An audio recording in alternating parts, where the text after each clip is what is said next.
So what I have done here is I have just set up a very simple border and corner where I am simulating that you're on when you've turned your quilt.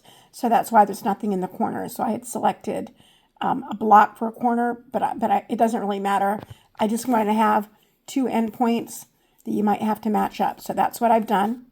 And now I'm just going to say sew all, and I'm going to turn this off while I get to where I can get to the endpoint adjust.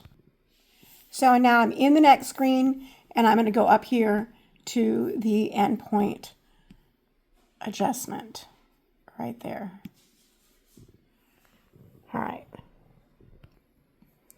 So one of the things that I found really confusing was this thing. And I did find out that that's called an anchor, and you can turn it on and off right here. So I'm like 75% confident in this, but so if you want to move the whole pattern, you want to turn it off. So if I turn it off, there it's turned off, and then I would have to pick which endpoint. So you see that one is green, and I don't even see that one. So the end that I'm working with is the one that's green. If I change it, now I would be working with its end because now it's red. So for the time being, let's go. I want to work with this one just first to show you what I've kind of figured out. And I've only done this in simulation mode, so I think I'm understanding it, but not quite. Not 100%, like maybe 75%. So if I want to move the pattern, if I know I need to move the pattern, I need to have this on hold. The anchor is what they're calling the anchor. So then if you're in simulation mode, if you click on things, like tap on your screen or something, you move the hand. But if you want to simulate the sewing machine, you have to right click. So that's what I've done right there to get my sewing machine. So if that's the needle of my sewing machine, I have right clicked right there to simulate it. And now if I say snap, if I click the snap button, watch what happens. So now the pattern has moved, right? Just the pattern, the pattern has moved.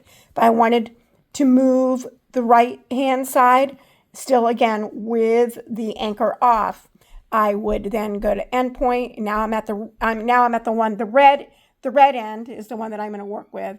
And so if I use my right click to get my little triangle, like that's a sewing machine needle, and then I say snap, you're going to see that it moves. It physically moves the pattern, right? So that's what it's doing. It's physically shifting the pattern.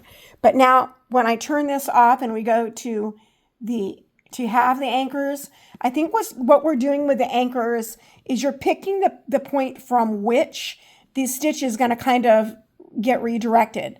So now with that off, and I'm going to turn the green side on, so I'm dealing with this end point. If I move my anchor right here, and then I right click and I bring my sewing machine right there. So I think that the change is going to take place from that point to this point. So now when I say snap, let's see what happens now. See, it changed from the point of the anchor to that end point. And if I were to do the other side, so now I'd go change my end point. And then if I came over here and I'm simulating again, so if I tap, the anchor will come over here. So like I tapped and the anchor came from here. So if I wanted to make a change from here to now, I'm going to right click to bring my sewing machine, right click, there we go. So now that's supposed to be my sewing machine, and this is the anchor point.